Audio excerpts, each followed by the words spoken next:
esquizofrênico que não tenhamos nenhuma pessoa das cotas dentro dos nossos quadros. Então, eu penso que é por aí. Outra coisa, eu estive fazendo controle social na terça-feira, lá na nossa praça de atendimento, e vi coisas que que eu não gostei. As crianças lá, a brinquedoteca toda não estava montada, 2 meninas conversando, as crianças correndo para lá e para cá. Então, eu penso que a gente tem que ou capacitar, ou chegar lá no gestor e ver como que nós vamos administrar isso. A brinquedoteca, a pessoa que vai lá, é uma coisa que eu gostaria muito que os defensores compreendessem. A pessoa que vai lá, ela já está numa situação terrível. Daí ela chega, ela não sabe o que é aquela brinquedoteca para a filha dela. Ela precisa receber essa informação. Eles não são que nem da classe AB que vai no Clube Harmonia e chega lá e chuta a educadora e enfia a criança lá e larga lá. Então, existe uma coisa de quem vai na defensoria que ela precisa compreender o que é aquilo ali. Uma moça chegou e falou assim, eu quero tomar água. Eu falei, pode chegar ali, querida. Ela não queria ir no bebedouro, gente. Vocês estão compreendendo como é terrível para quem vai lá fazer o acesso? Ela não sabe.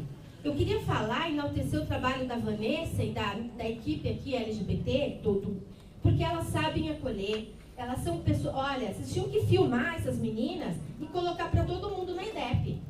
Porque é assim que a gente quer ser atendido. Tá? Desculpa que eu tô até alterada, porque na terça-feira, eu até falei com o menino da ouvidoria que trabalha lá. Como que é o nome dele, Alderon? Roberto ou Renato? Roberto, um rapaz. Roberto. Eu falei, olha só isso aqui. Ah, eu sei, mas a gente vai... Sabe? Então, a gente traz demandas, porque eu tenho um olhar do quê? De ativista. Eu sei quanto que a defensoria custa pra gente. Então, vamos começar a falar agora de uma questão de quanto é que custa. E o que nós estamos precisando de retorno.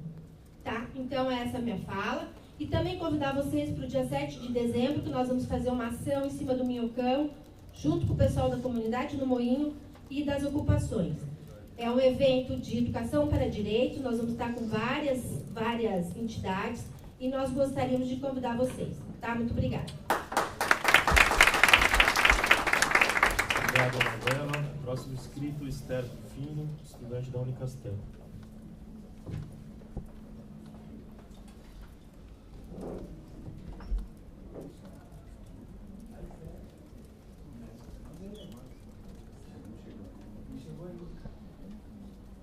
Então, vou chamar o próximo inscrito, James Hermínio Porto da Silva, oficial da Defensoria e membro da Educap.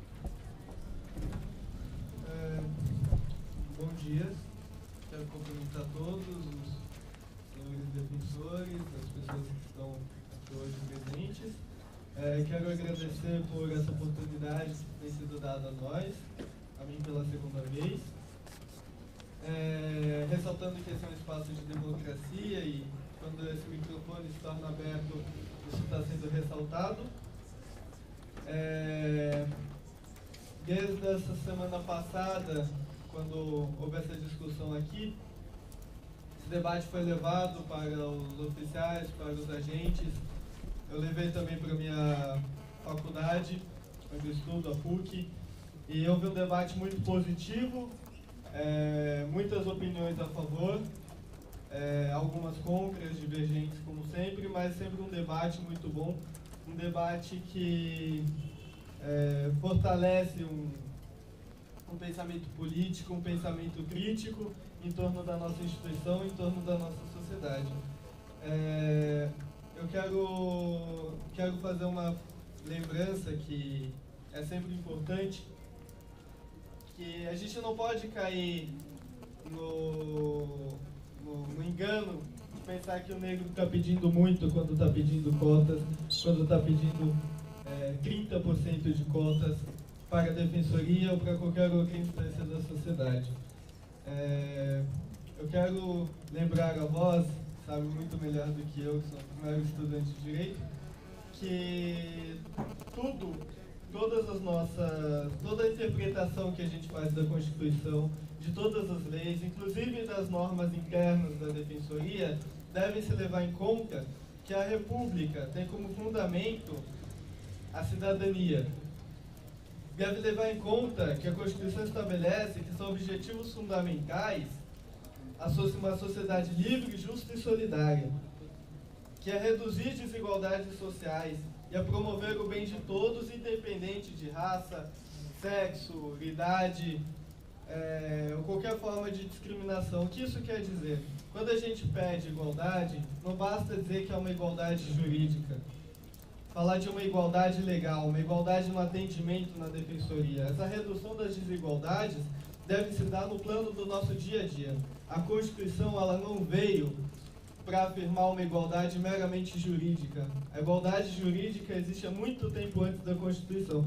Porém, essa igualdade jurídica não é suficiente para reduzir as desigualdades que a gente vê no nosso dia a dia.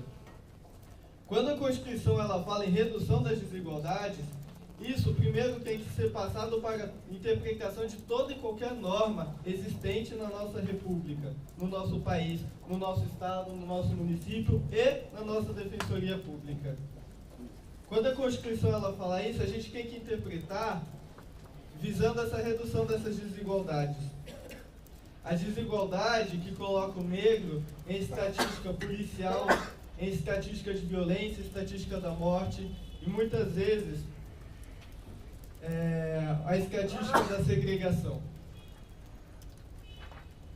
O que a gente quer colocar agora é o negro em estatísticas positivas, as estatísticas de bons salários, as estatísticas de quadros de carreira, e essa estatística que nós falamos hoje é uma estatística de no mínimo 30% de cotas para negros na defensoria, porque mesmo assim não é o suficiente para reduzir por completo essas desigualdades. A Constituição por si mesma, ela não vai ser capaz de transformar a sociedade porque é apenas um papel. O que é necessário para que essa Constituição se torne válida não é só também delegar isso a medidas do Executivo, do Governo, ou pensar também em medidas do Legislativo, do Judiciário, mas de todas as instituições que estão no Estado. A Defensoria Pública do Estado, ela surgiu para essa redução dessas desigualdades, para que todas as pessoas tenham acesso à justiça. Mas esse acesso à justiça também não se dá só no atendimento. Se dá quando a possibilidade de fazer uma justiça histórica onde o negro possa ser um agente ativo da transformação da sociedade, onde o negro possa vir fazer o juramento também, que ele vai querer servir o povo, vai querer servir o Estado de São Paulo, servir essa instituição com um trabalho decente, direito digno, e um trabalho interessado na realidade da sua sociedade. Por isso, para encaminhar para a conclusão. Por isso a gente, em nome de todos que estão aqui, a gente gostaria de reafirmar esse pedido, agradecer a todos que se colocaram de forma honesta suas opiniões aqui a respeito do tema e deixar claro a nossa posição de que a luta vai continuar, mesmo quando essas cotas forem conseguidas, porque a luta se dá no dia a dia e há muito mais para ser conquistado. Obrigado. Obrigado, James. Então, encerrado o momento aberto, passado para o momento da manifestação dos conselheiros sobre assuntos diversos. E da mesma forma como na sessão anterior, acho que seria melhor, talvez, esse momento do conselheiro, a gente se manifestar sobre qualquer assunto, menos esse, para que a gente possa discutir na pauta, já que está na hora do dia aqui entre os primeiros a serem enfrentados. Então, abre inscrição.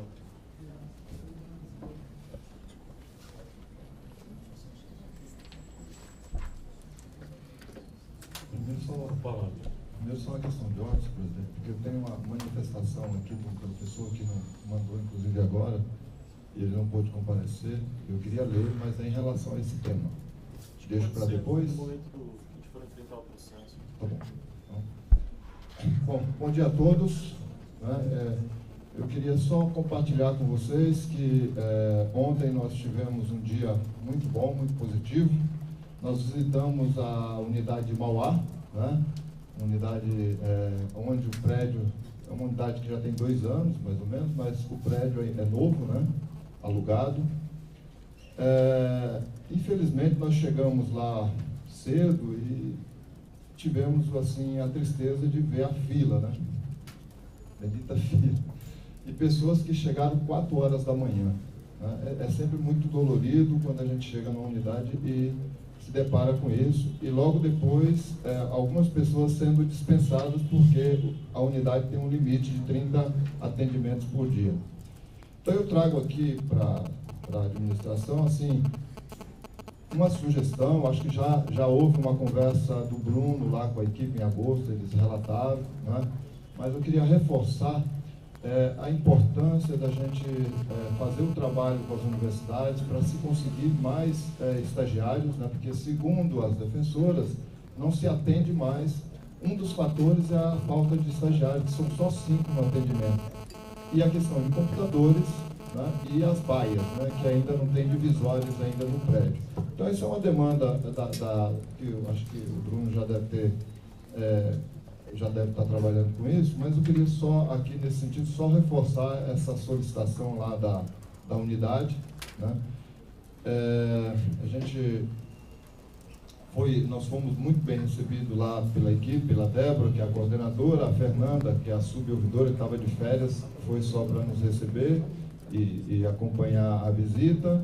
Eu queria agradecer e agradecer em nome da Bárbara, que é servidora, a todos os servidores da unidade. Acho que foi muito positiva a visita, mesmo com essa demanda, né, reprimida, e da gente estudar com eles alguma sugestão, para que as pessoas não voltem para casa. Pessoas que chegam 6 horas da manhã, lá pelas 7h30, tem que voltar para casa. É muito dolorido, né? Inclusive, nós tivemos o caso de uma senhora que tinha problema, tinha algum tipo de deficiência, que eu não lembro agora qual foi, mas já resolvemos isso com a unidade.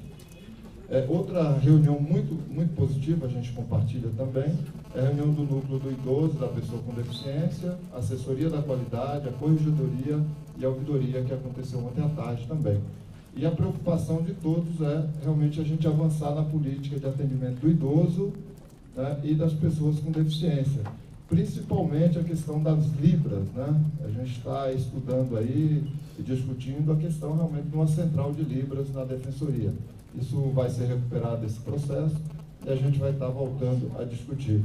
Quero aqui publicamente agradecer tanto o núcleo do idoso e da pessoa com deficiência, a assessoria da qualidade, em nome ali da Leila, que hoje anda de férias, né? Mas ontem ela teve que suar frio lá com a gente. Mas foi muito positiva a reunião, acho que o diálogo está acontecendo. Nesse sentido, eu queria até dizer à Anabela que é uma preocupação tanto da assessoria da qualidade como da ouvidoria, essa questão da brinquedoteca, realmente, porque na hora que nós mais precisamos dela, que é na hora que a mãe vai ser atendida, a criança não pode ficar lá porque ela tem que ficar com a mãe. Então, realmente é uma preocupação, compartilhamos com você dessa preocupação e acho que em breve a gente deve conseguir alguma solução, né? Vamos ter que nos debruçar sobre isso. Claro, é o presidente aí. O Mackenzie, a PUC e várias universidades que têm os estagiários de pedagogia, que fazem, trabalham com brinquedoteca, e eu penso que isso seria uma forma de resolver. Não é muito caro, entra pelo CIE, então não é um custo absurdo, e pode ter uma pedagoga ali que é capacitada para trabalhar com criança. Então, eu gostaria de sugerir isso. Obrigada. Bom, eu me perdi aqui no computador aqui, mas eu queria só também saudar e dizer que a Defensoria teve essa semana passada uma grande conquista com a ação civil pública em relação a um monitoramento e a uma regulação da ação da PM. Né? Foi uma vitória, ela ainda parcial e provisória, mas acho que já foi uma vitória de dizer que a PM não pode usar bala de borracha nas manifestações. Né? Eu acho que isso é um trabalho de toda a Defensoria, mas queremos aqui destacar o papel dos núcleos de direitos humanos, né, nesse processo aí. Então, acho que é importante destacar esse processo aí. Agradeço aí ao presidente e um bom dia a todos. Próximo inscrito, conselheiro Bruno Miragão.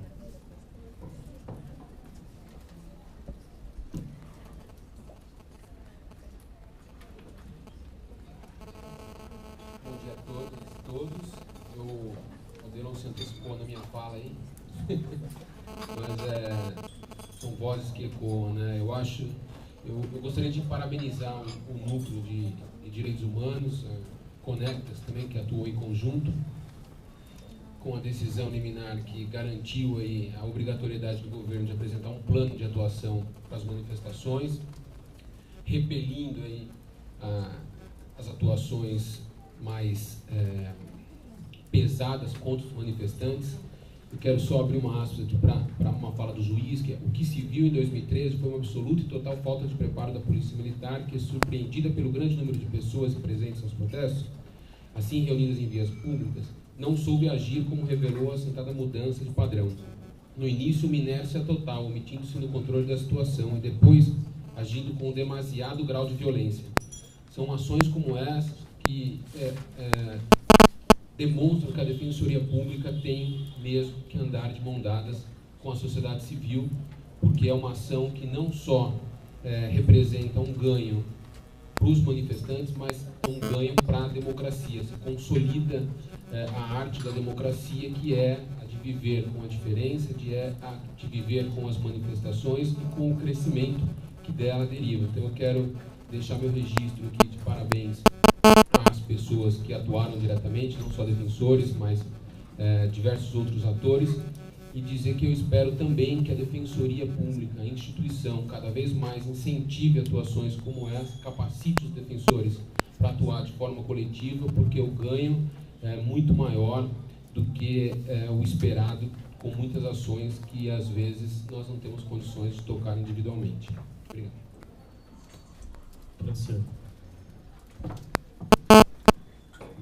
Bom, novamente, bom dia a todos. Eu queria iniciar a minha fala dizendo, primeiro recepcionando todos os que estão aqui, né, minhas boas-vindas a todos, e dizer que a APADEP realmente, junto com a Associação Nacional e as demais associações de defensores públicos, está extremamente preocupada com as manifestações preconceituosas que estão acontecendo após a apuração das eleições.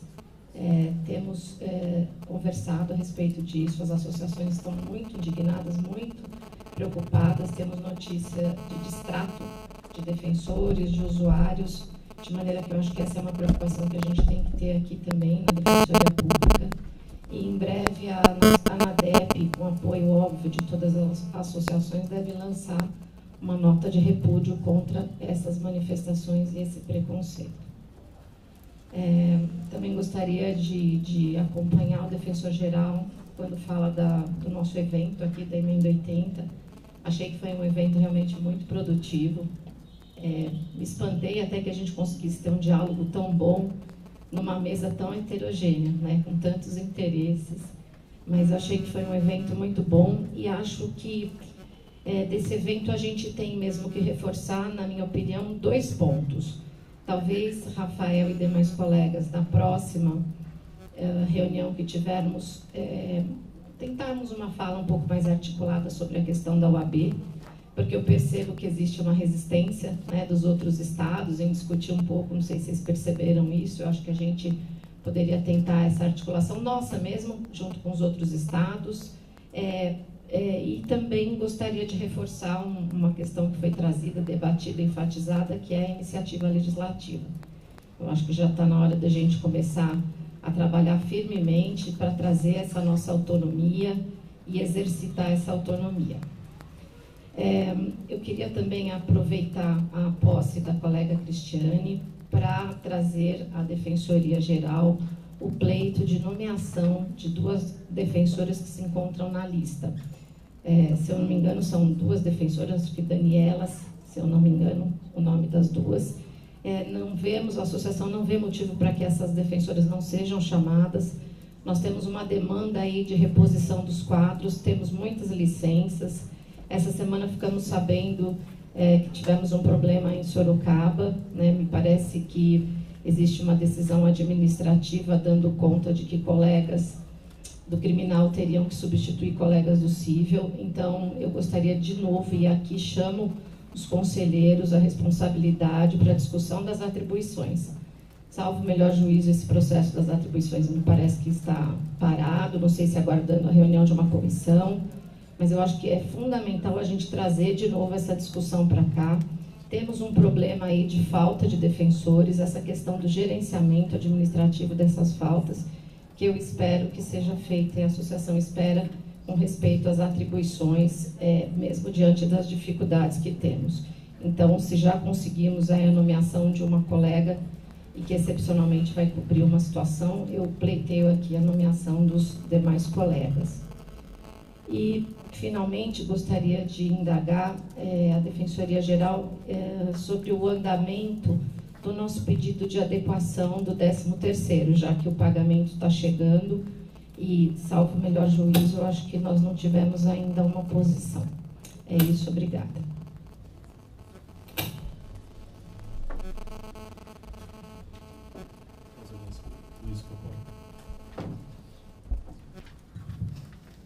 Bom dia a todos. Inicialmente, eu gostaria de parabenizar todos os envolvidos no evento que se realizou na sexta-feira passada, com relação às consequências da emenda constitucional 80 para a Defensoria Pública como um todo, com todas as instituições, inclusive da São Paulo. Foi muito salutar a fala dos palestrantes que ouvimos ao longo do dia, principalmente na parte da manhã, no qual houve uma exposição de pessoas externas à instituição, que puderam dar uma visão sobre quais seriam as implicações, as consequências trazidas desta fala, desta construção normativa. Acho que eventos como esse devem se repetir, até mesmo para servir de formação de opinião e para debate. Acho que é muito importante que isso aconteça. A segunda coisa que eu quero mencionar, na tarde de ontem eu tentei fazer uso do teleagendamento e eu sou um dos entusiastas dessa ideia. Eu acho que a solução para grandes atendimentos comporta várias soluções. Esta é uma delas. Eu, pessoalmente, estive com uma pessoa, a pessoa precisava agendar, eu liguei para o lugar, a resposta que a moça me deu foi a seguinte: nós estamos muito ocupados agora, você pode chegar daqui 1 hora? Eu falei, não, pera aí um momentinho só, sou fulano de tal, não é bem assim e tal, não sei o que, aí a coisa tomou um outro caminho. Mas eu acho que talvez algum erro de treinamento seja necessário, não é nada, acho que é bem pontual, porque superada essa etapa, eu fiz outra ligação para tentar fazer outro agendamento e a coisa fluiu normalmente. Então isso não desmerece em nada o atendimento, é só um ponto para ser analisado, como isso tem sido feito. Eu noto que o atendimento deve ser até de premiação recente, só acho que a gente tem que tomar, acho que talvez mais minúcia no atendimento. Eu notei o tempo que demorou para ser atendido, então nos 2 casos que eu fiz 2 agendamentos, ele levou em média 10 minutos para que eu desse todas as informações, interagisse completamente com a pessoa e ela me desse todas as informações necessárias. Então acho que isso, dentro de uma lógica de razoável, não é um absurdo para se tirar da pessoa as informações necessárias para a propositura de uma ação, mas esse primeiro problema que eu constatei, eu gostaria que fosse pelo menos a gente tentasse mapear se isso tem ocorrido, qual é o fluxo de atendimento, o horário que há maior demanda. Isso talvez seja um controle de gestão que não cabe ao Conselho, mas eu repasso a segunda súbita para que talvez aí alguma visão possa ser feita a respeito dela. Com relação à questão de Sorocaba, eu também fui procurado por colegas de lá. Eles me mencionaram muito por cima a questão que envolve a substituição dos colegas na unidade. Esse tema já foi objeto de discussão aqui no debate ainda de forma lateral, numa discussão outra que não essa, mas acredito que esse problema vai se reverberar várias vezes daqui em diante. Nós passaremos a ter esse problema com maior frequência cada vez mais na Defensoria Pública, ainda mais quando se trata de unidades menores. Grandes unidades, a mão de obra é mais disponível, então a substituição é mais factível. Pequenas unidades, quanto menor a ação, qualquer problema de percurso gera grande transtorno. Parece-me que, salvo o melhor juízo, não tenho tantas informações precisas, mas lá há 2 colegas de saúde, mas acho que uma outra colega grávida, mas aí a soma dos colegas que têm dito a férias, aí soma todo esse quadro. Se for todo mundo gozar os seus direitos ao mesmo período, ou gozar os seus direitos simplesmente, impossibilita a atuação na regional. Então, acho que é uma questão de nós sempre pensar para o futuro. É óbvio que as soluções não são mágicas, ninguém consegue magicamente criar uma solução, mas por óbvio que isso é um alerta, né? Todas as unidades nossas passarão por esse problema. Vamos supor que qualquer uma delas ocorra um surto qualquer de qualquer patologia. Nós vamos ter que fechar a regional. Então isso é uma coisa que nós nunca pensamos. Nós somos uma carreira jovem, então todo mundo acaba aceitando muito bem as coisas, tudo é possível, mas é óbvio que com o tempo as demandas físicas do corpo e até as demandas cotidianas acabam afetando a continuidade do serviço. Então acho que é importante a gente começar a construir uma solução definitiva para soluções como essa. E a última questão que eu gostaria de conversar, presidente, eu tive acesso, e eu acho que vocês também podem ter, assim, entender, a reunião de sessão do Conselho da Procuradoria do Estado de São Paulo. Ou seja, a PGE tem um conselho como o nosso, que se reúne de forma semanal, e eu ouvi a fala deles lá durante um bom período. Na verdade, eu já ouvi, acho que das 3 semanas atrás até a presente semana, eu ouvi todas as falas. Eles estão em outra fase, em outra discussão. É uma discussão que inverte muito do reconhecimento da valorização da PGE, mas o que nos toca, o que particularmente me preocupa, é a fala do Procurador-Geral do Estado, Dr. Erival, que na sessão passada mencionou a sistemática de remuneração dos plantões judiciais da Defensoria Pública do Estado de São Paulo. Segundo a fala dele, ele irá se articular no sentido de pelo menos investigar se isso está sendo feito, de que forma está sendo feito e se isso corresponde ou não à visão que ele tem de pagamento oficial. Ele fez um comparativo na fala dele da operação da magistratura e revelou a nossa soa das demais instituições, que isso teria motivo para uma opinião que deve observar o controle. E aí houve um debate acalorado lá, se vocês tiverem curiosidade de assistir o áudio, né, disponibilizado no site. Eu acho que é recomendável que isso seja feito, porque talvez dali possa sair uma consequência mais clara até para a administração de todos os defensores públicos. Eu acho que é um tema que deve ser objeto, pelo menos, de observação, se não de acompanhamento interno, que envolve não só a administração dos todos. E para finalizar a minha fala, senhor presidente, acho que podemos ser mais breve do que deveria. Eu estou sempre batendo nessa tecla e volto a bater. A defesa pública é uma carreira de construção, nós temos muitas demandas. Sem dúvidas que as demandas passam por vários aspectos, culturais e até materiais. Nós colocamos hoje, pelo menos na minha diagnóstico, é a carência funcional. Nós temos pouquíssimos funcionários. Nós temos uma estrutura funcional bem deficitária. Então, na verdade, uma regional enorme, tem 4 ou 5 oficiais e 30 defensores. Então, isso é muito humanamente impossível que esse trabalho seja desenvolvido de forma eficiente e lógica. Eu gostaria de rogar a Vossa Excelência, senhor presidente, que começasse a pensar na elaboração de projetos de cargos para servidores, cargos para oficiais, cargos para agentes. Nós precisamos, exercitar nossa iniciativa de lei, e 2, estruturar a Defensoria Pública. A luta de um processo legislativo na Assembleia vai demorar meses, talvez anos. Então, se a gente não começar a dar esse start, nós vamos ficar muito para trás e a nossa construção de carreira nunca vai ser possível. Nós temos cargos a defensor a ingressar na carreira, aí vai ingressar novos defensores, nós estamos ainda no espaço de novos defensores, mas nós vamos ter um grande espaço para novos oficiais e novos agentes. Eu acho que isso é uma carência estrutural gravíssima. Nós não temos aí um acompanhamento sério disso. Eu acho que a nossa iniciativa legislativa pode começar por essa temática, que talvez seja até mais simples do que as demais, do que uma grande reforma da Lei 988. Bem, senhor presidente, essas são as minhas falas. Devolvo a palavra para o Vossa Excelência.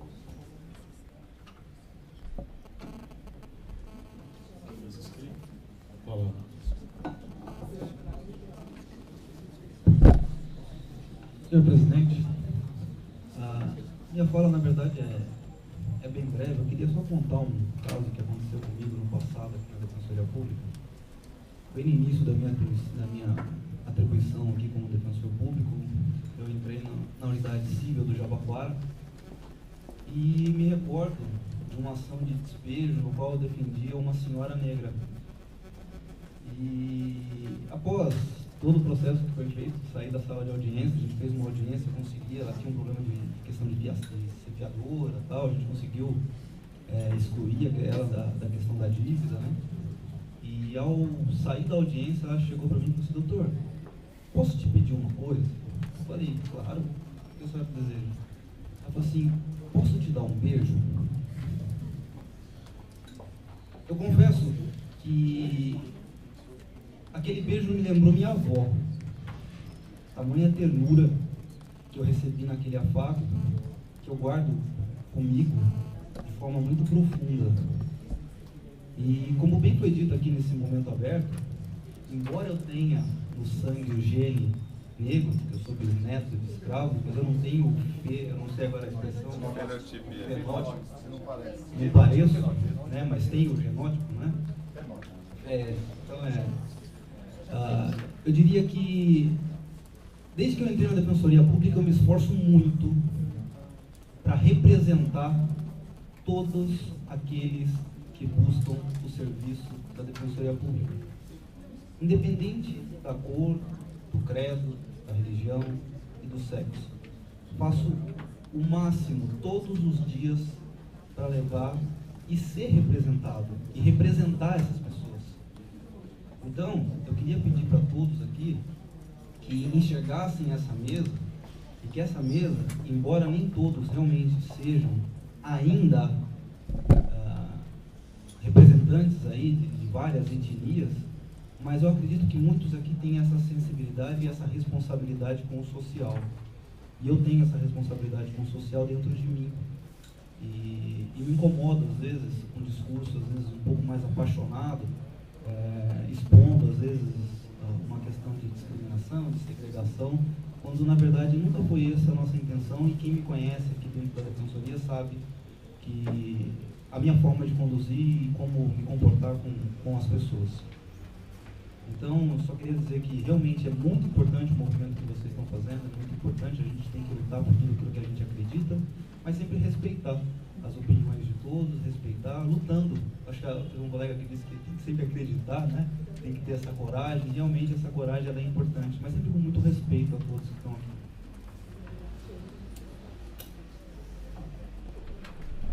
Não tendo mais inscritos, vou tentar responder aqui as indagações. A primeira delas, eu vou passar a palavra aqui para o segundo subdefensor para falar sobre a questão trazida pelo Alderon sobre a unidade Mauá. Bom dia. Em relação a Mauá, na realidade houve essa reunião um tempo atrás e a gente identificou uma baixa de estagiários. Foi feito um plano de evolução gradual das senhas. A OAB, ela havia um limite de senha de 25 casos por dia.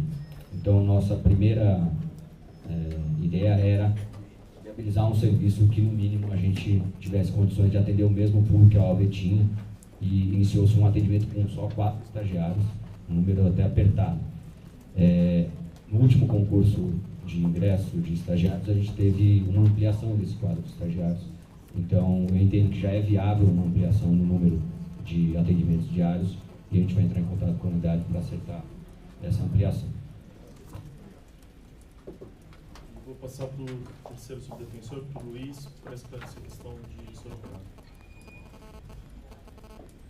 Bom dia a todas e todos. Na verdade, a questão aí trazida com relação à substituição em Sorocaba é uma questão que realmente atormenta a carreira nesse momento, que é a dificuldade que nós temos para cobrir os nossos próprios afastamentos.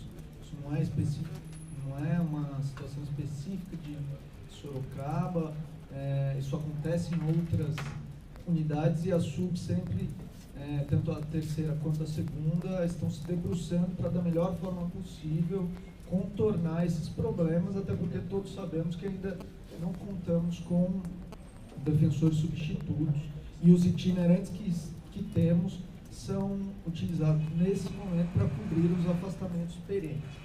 Especificamente com relação à unidade de Sorocaba, posso até falar aqui que o conselheiro Alexandre Orsi é de lá, e eu vou trazer aqui um pouco da realidade. Se eu de repente errar em alguma coisa, o conselheiro pode me corrigir. Salvo engano, são 15 defensores atuantes em Sorocaba. Eles me trouxeram um pedido falando que desses 15, 7 defensores são atuantes na área civil como um todo, né? Civil, família e fazenda. Desses 7 defensores, um estaria em licença saúde, uma defensora em licença saúde, uma outra defensora agora está em licença saúde e em seguida entrará em licença gestante, e outros 2 defensores terão férias, um em novembro e outro em dezembro. Com isso, além disso, eles também apontavam que um quinto defensor teria afastamentos às sextas-feiras para os cursos de formação da EDEP. Com isso, eles apontaram que, como sairão até dezembro 4 defensores de forma rotineira, e ficando apenas 3 outros defensores na área civil, seria necessário a designação pela terceira sub de um itinerante para auxiliar nessas substituições, na medida em que eles apontaram que com 3 defensores apenas não seria possível a substituição dos afastamentos na área civil pelos outros 3 defensores cíveis em atuação. Realmente eu concordo que 3 defensores não conseguiriam substituir 4 defensores afastados, ficaria uma situação extremamente desgastante, inviabilizaria o próprio serviço. Porém, a terceira sub, como eu disse, não tem outro itinerante para destacar ali para a região de Sorocaba. Na verdade, na macro-região 6, que é a macro-região que cuida, que abarca Sorocaba, nós temos 3 itinerantes e eles estão atualmente cobrindo o afastamento do auxiliar da corregedoria, Corlina, que por coincidência está aqui, que é de Campinas, o afastamento do segundo subdefensor que se removeu para Bragança e tem um outro afastamento, agora me fugiu de cabeça, não lembro, mas tem mais um terceiro afastamento, se não me engano, é para Núcleo. Enfim, todos os 3 itinerantes que eu tenho na macro-região de Sorocaba estariam ocupados. Frente a isso, a minha conta foi, ou eu indeferiria as férias dos 2 defensores que têm férias para tirar agora em dezembro e novembro, ou então eu trabalharia numa outra lógica. Minha outra lógica foi a seguinte: se num rol de 15 defensores eu tenho 4 afastados, me sobram 11. Com 11 defensores eu consigo sim substituir esses 4 afastamentos. Foi essa a lógica que eu usei. Nesse momento, os defensores em Sorocaba alegaram a questão da inamovibilidade. Eu, então, fui inamovibilidade no sentido de que os defensores de uma determinada área não poderiam ser designados para substituir em área diversa, ou seja, os defensores do criminal não poderiam ser designados para substituir, nesse caso específico, na área civil. Eu fui pesquisar o assunto, na verdade, até por conta disso, eu demorei um pouco mais do que necessário para responder. O Alexandre Delcio sabe que na própria resposta eles já haviam me cobrado que eu respondesse no começo da semana, eu acabei respondendo ontem. Fui pesquisar o assunto e vi que o Supremo Tribunal Federal ele já decidiu no sentido de que a designação para substituição em si, ela não se confunde com a alteração de lotação, né? Por conta disso, se a designação para substituição em área diversa for excepcional e calcada no interesse público, e nesse caso me parece que fica claro, porque senão a área civil da unidade de Sorocaba iria parar, então por isso há um interesse público e é algo excepcional, não há violação à garantia da inamovibilidade. Foi dessa forma que eu decidi. Na verdade, na minha decisão, eu apontei uma série de doutrinadores que trabalham nesse tema, inclusive o próprio Dr. Aloysio, da Corregedoria, tem um livro que aborda isso. Enfim, apontei também o julgado.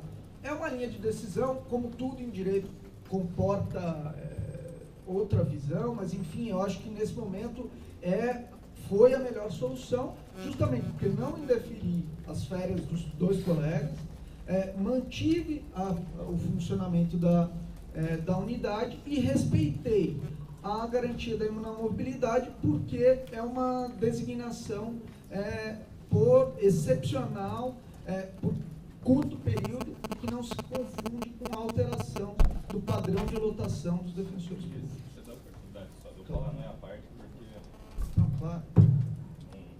Não vamos banalizar a parte, é por si de lá. O que, fora essa questão de discussão de qual seria competente, quem seria a competência de discutir sobre as atribuições, enfim, a substituição não deixa de ser atribuição. Questão da mobilidade, eu acho que é algo mais, acho que é algo maior a se pensar, mas não é nessa questão. Com relação à atribuição não há nenhuma discussão.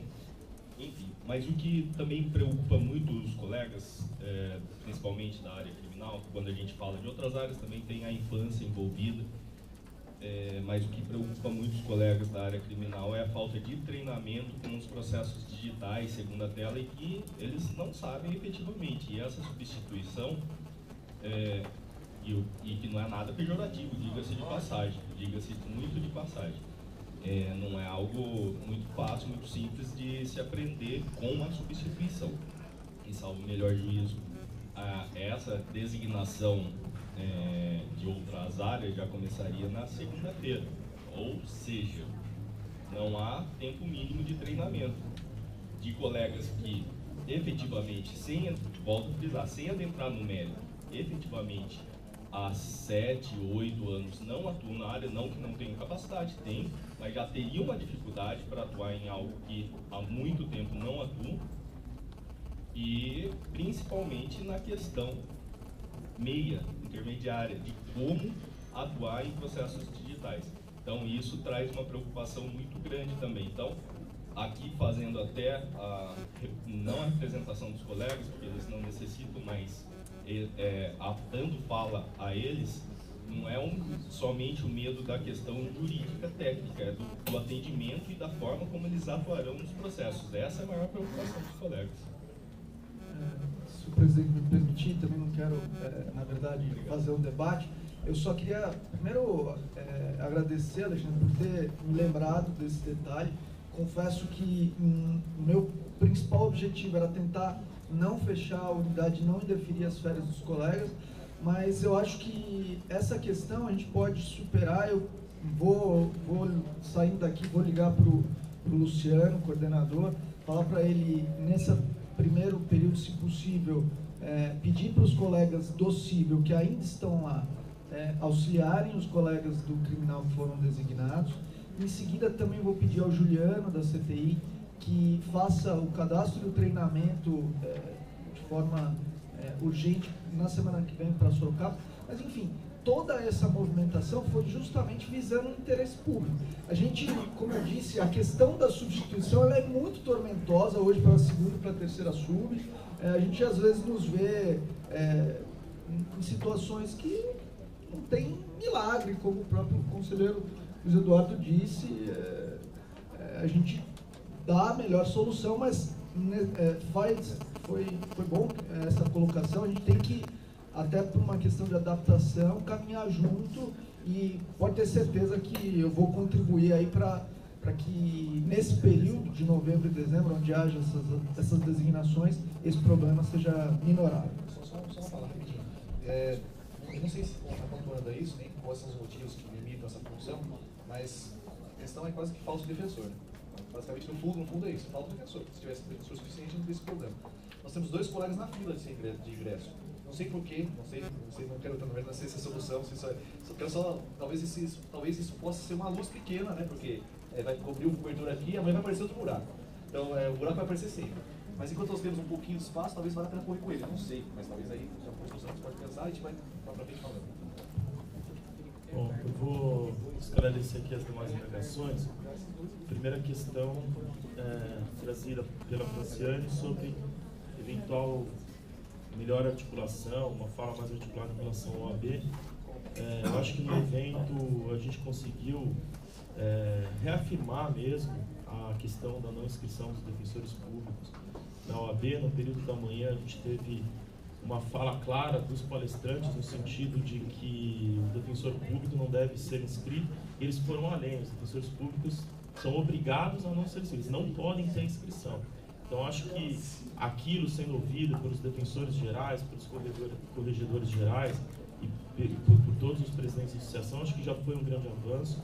Na carta que foi assinada, o primeiro item é destacando a situação em que a Defensoria Pública hoje se encontra na Constituição Federal, em sessão própria, destacando justamente a independência e frisando a autonomia. Acho que o termo do que saiu daquela assinatura foi o que conseguiu chegar no consenso pelos presidentes do CONDEG, da própria Patrícia, da ANADEP, e que entenderam que aquele texto era o que poderia ser assinado para caminhar dali em diante. Em relação à iniciativa legislativa,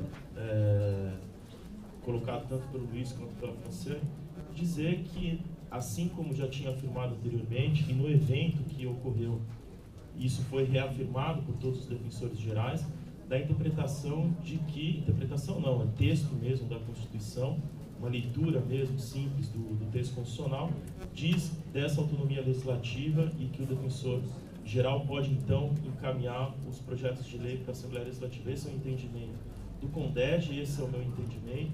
Nós faremos sim o exercício dessa autonomia que a Constituição prevê, e é isso que estamos querendo fazer com essa comissão que foi formada e que está sendo discutida, composta pela Associação dos Defensores, dos Servidores, da Ouvidoria, por próprios conselheiros, o Wagner e o Luiz, participam disso. Então, o que a gente quer fazer é uma discussão democrática numa comissão, para que depois seja encaminhado para o Conselho Superior, para que então a gente encaminhe esse projeto de lei para a Assembleia Legislativa. Então, a ideia é mesmo fomentar o debate, formar aí uma democracia aí nessa discussão, para que isso seja amadurecido e depois encaminhado para a Assembleia Legislativa. Então, essa é a ideia, e lembrando que algumas questões que estão sendo discutidas, a gente vai, salvo engano, a próxima reunião, acho que é hoje, né? Não sei se foi cancelado.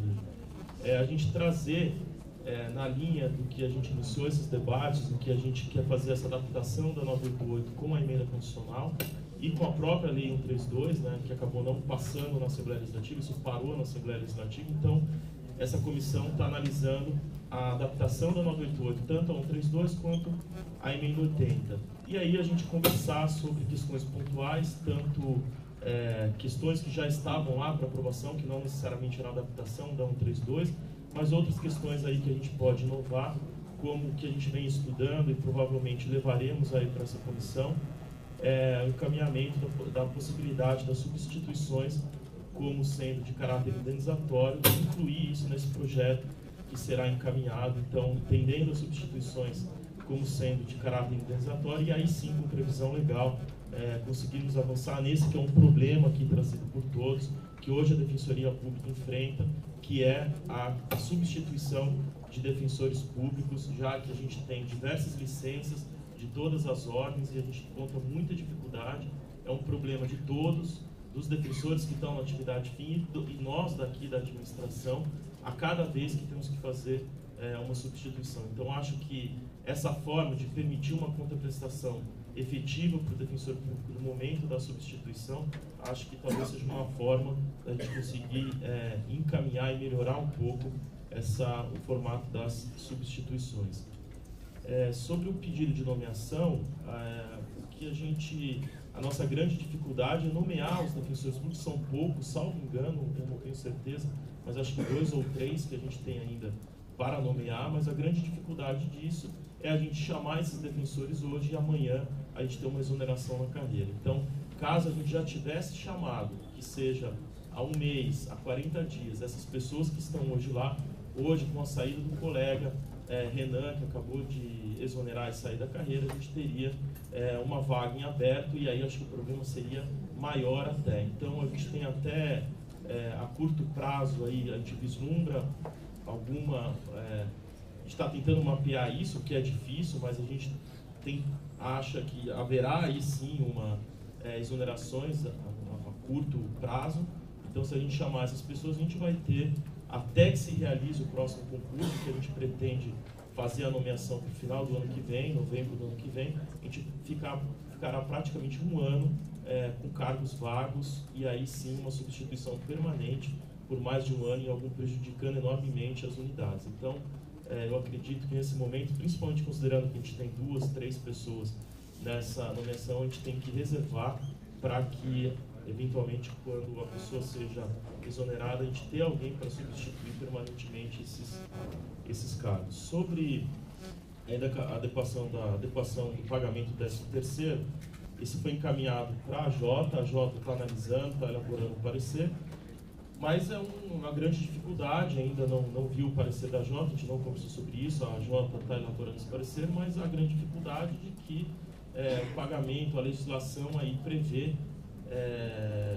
claramente a questão da incidência daquelas gratificações incorporadas, né? Então, a gente tem muitas gratificações que não são incorporadas, então haveria aí sim uma grande dificuldade de considerar as gratificações como um todo para o pagamento do 13º. Isso, inclusive, é uma das questões que foram para o projeto da Assembleia Legislativa. Essa é uma das alterações que se encontra lá para que a gente possa fazer o cálculo do 13º tendo a consideração de todas essas gratificações. Então, salvo o melhor juízo, e ainda vou aguardar também o parecer da AJ, a gente precisaria aí de uma alteração legislativa para superar, mas ainda em aberto, porque a assessoria jurídica ainda não terminou esse parecer, então estamos realmente em estudo nessa questão.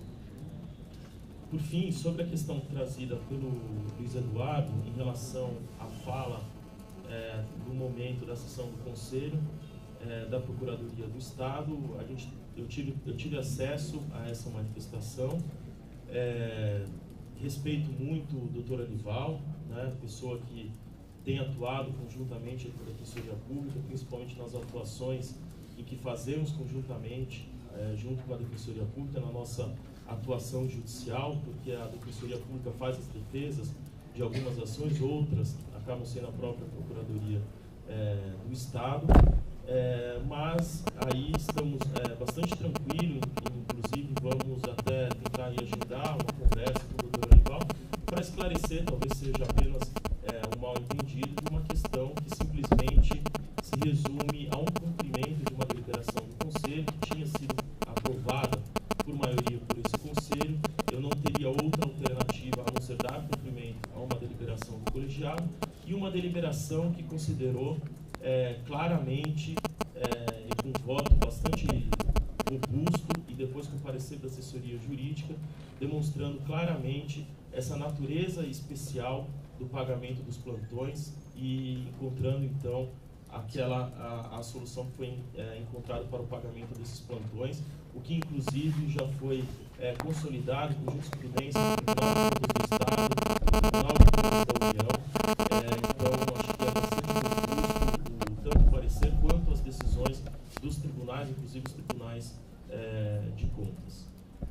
Mas eu queria também aqui fazer uma ressalva nessa questão. Acho que há uma grande tranquilidade em relação a isso, talvez uma necessidade mesmo de esclarecimento sobre a questão, mas mostrar talvez um pouco, não nessa questão específica, mas em geral, quando se pede e se exige tanto a questão do exercício de uma autonomia, em muitos casos em que a gente não tem previsão legal. Nesse caso, acho que há um embasamento jurídico muito sólido, mas isso serve como talvez uma chamada assim, para mostrar que outras carreiras, como a Procuradoria do Estado, o Ministério Público, a Magistratura Pública e todas as outras carreiras, não só do Estado, como do país como um todo, acompanham o dia a dia das instituições e como devemos sempre nos pautar na extrema legalidade, sempre pautando aí tanto pela legalidade quanto pelas previsões constitucionais, para que a gente dê cada passo aqui na nossa instituição com a máxima segurança jurídica. Acho que eram esses os esclarecimentos. Eu encerro então o momento dos conselheiros,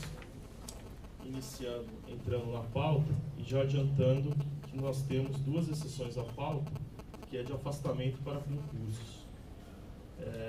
Então, desculpa, para cursos, né? Aqui, eu vou chamar então, se concordarem, a gente efetuar a pauta, é o CSDP 334 de 2014 e 335 de 2014. Em seguida, entraríamos então na ordem do dia seguindo a pauta.